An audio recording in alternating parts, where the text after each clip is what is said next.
PM Svanidhi योजना से सैकड़ों लोगों को मिल रहा है रोजगार में मदद।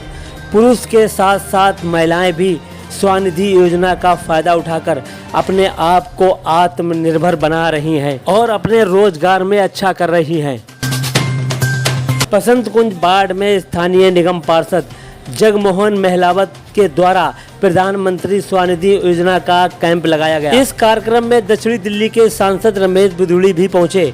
उन्होंने बताया कि इस योजना से बीते दिनों में सिर्फ उनके लोकसभा में हजारों लाखों लोगों को फायदा हुआ है। इस योजना का लाभ हर उस गरीब दुकानदार को दिया जा रहा है जिसे पैसों की जरूरत है। देखिए हमारे संवाददाता शाहनवाज खान की एक खास रिपोर्ट। BBC 24/7 न्यूज, बसंत कुंज, दिल्ली। प्रधानमंत्री जी के आह्वान पर और उनके विजन पर केंद्र की योजना धरातल पर आज आपके सामने है और लगातार है। मैं निवेदन करूंगा अपने दक्षिण दिल्ली के सांसद रमेश बिधूड़ी जी। भारत माता की एक योजना गरीबों के लिए चलाई थी। कोरोना में गड़बड़ होने के बाद कोरोना में लोगों को रोजी रोटी चले गए, रोजगार चले गए थे, नौकरियां चली गई थी। गरीब लोग दिल्ली में बच्चों को पढ़ाने के लिए, रोजी रोटी के लिए दिल्ली शहरों में आते हैं। मद्रास, कलकत्ता, बंबई गांव से निकल कर आते हैं। है कि झुग्गी वाले या गरीब तबके का जो लोग हैं वो केजरीवाल को वोट देते हैं, लेकिन नहीं ये भ्रम है। केजरीवाल जी को लोगों ने भ्रम में आकर, ग्रेटर क्लास के लोगों ने भी दिया, पढ़े लिखे लोगों ने भी दिया है।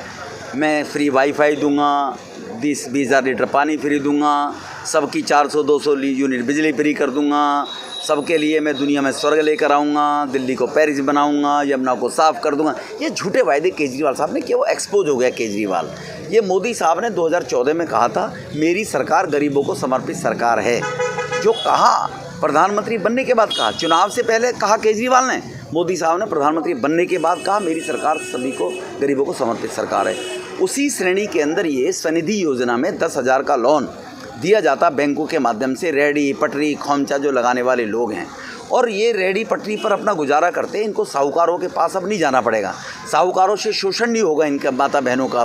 सब्जी लगाती है, कोई फेरी का काम करता है बेचारा, कोई फ्रूट बेचने का काम करते हैं, कोई चाय की दुकान करते हैं, कोई पकौड़े बेचने का काम करते हैं। तो बगैर ब्याज के 1 साल के लिए 10,000 रुपये अपना काम करें, 1 साल में पैसे लौटाने। 1 साल में पैसे लौटा दिए जाएंगे तो तुरंत इनको बैंक 20,000 रुपये देगा इनके और काम को एक्सटेंड करने के लिए।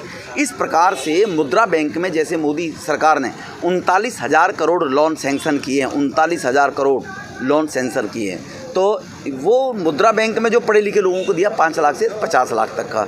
ये है 10,000 का स्वनिधि, उसका एक कैंप लगाया है। आज यहाँ पर बसंत कुंज वार्ड के अंदर ये चौथा कैंप है। 200 लोग यहाँ पर आए हैं आज ये लोन लेने के लिए स्वनिधि योजना वाला। और इसी प्रकार के हमने दक्षिणी दिल्ली के अंदर लगभग 60 कैंप लगाए हैं, लगभग 60 कैंप लगे हैं। 61वां कैंप है। तो गरीबों की सहायता के लिए, गरीबों के हेल्प के लिए मोदी जी हमको आदेश करते हैं, हम वो काम कर रहे हैं। काफ़ी भारी संख्या में महिलाएं भी आई हैं। महिलाएं ही कुछ किचन चलाती हैं। महिलाओं को ही घर की गरीबी के से लड़ना पड़ता है। पुरुष तो कह देता मैं क्या करूं, इतनी तनख्वाह मिली, ले लो, तुमने घर चलाना है। तो महिलाएं आज बराबरी का काम कर रही हैं। महिलाएं आज जहाज उड़ा रही हैं। महिलाओं को ये मान्यता दी है पुलिस में भर्ती करने की मोदी साहब ने। तो मोदी साहब महिलाओं के प्रति 3 तलाक जो कानून आया है, माता बहनों को अब उनकी बेफिक्री के लिए आया है कि उसका पति अब रोटी जलने पर उसको 3 बार तलाक ना बोल दे। तो वो भी माता बहनों के लिए कानून लाया, जिसके लिए लोगों ने उसका मिसयूज़ करके और विरोध करने की कोशिश की थी 3 तलाक वाले कानून को भी। जो आपने सर अभी योजना का लाभ दिया लोगों को, मैंने देखा कि यहाँ पर हर धर्म के लोग हैं, लेकिन बीजेपी पर आरोप लगता है कि वो किसी एक धर्म को लेकर के राजनीति करती है। नहीं, मोदी साहब ने बड़ा स्पष्ट, उत्तर प्रदेश में अगर मकान मिले, योगी सरकार में सबको मिले, दिल्ली में मिले। अब हमारे यहाँ 350 परिवार हैं जिनको गोविंदपुरी में 3,024 लोगों को फ्लैट मिले। उनमें 350 मुस्लिम परिवार हैं। किसी के साथ तुष्टीकरण करके नहीं कहा गया। जो भारत का रहने वाला है, भारत के गीत गाता है, भारत की महिमा सुनाता है, भारत की इज्जत पे खुश होता है, तो भारत के लोग उसको गले लगाते हैं। जो भारत में वैमनस्यता फैलाने की कोशिश करता है, भारत में तुष्टीकरण करने की कोशिश करता है, उसका विरोध हमारी विचारधारा करती है केवल। लेकिन हिंदू, मुसलमान, सिख, ईसाई ये सबका देश है। इसलिए मोदी साहब ने नारा दिया था सबका साथ, सबका विकास, सबका विश्वास, और सभी का मिलकर प्रयास, तभी भारत 2047 में विकसित राष्ट्र बनेगा।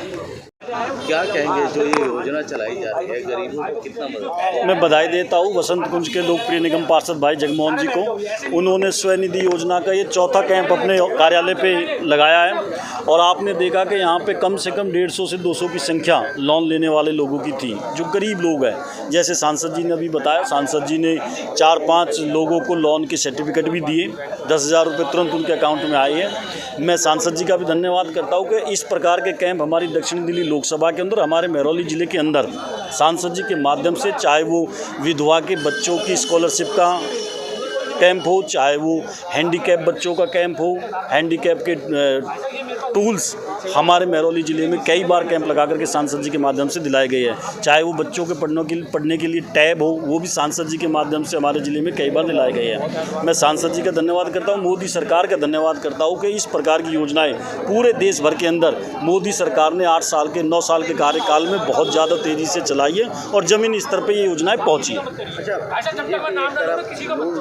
रेहड़ी पटरी वालों को रोजगार देने की बात करें, एक तरफ एमसीडी जो है रेहड़ी पटरी वालों को हटाने की कोशिश करे और नहीं, ये जो आप कह रहे हैं कि एमसीडी रेहड़ी पटरी वालों को हटाने की बात कर रही है, आम आदमी पार्टी की सरकार जब से एमसीडी के अंदर आई है तब से ये आतंक बढ़ा है। जब भारतीय जनता पार्टी की सरकार दिल्ली नगर निगम के अंदर थी, दिल्ली नगर निगम के 15 साल के एमसीडी के बीजेपी के कार्यकाल में मैं आपको बता रहा हूँ, हजारों हम स्वयं भी पिछली योजना में निगम पार्षद थे, हमने छतरपुर वार्ड के अंदर कम से कम 150 ठिकाने परमानेंट एमसीडी के माध्यम से सर्टिफिकेट उन लोगों को दिए, गरीब लोगों को, जो परमानेंट ठिकाने से।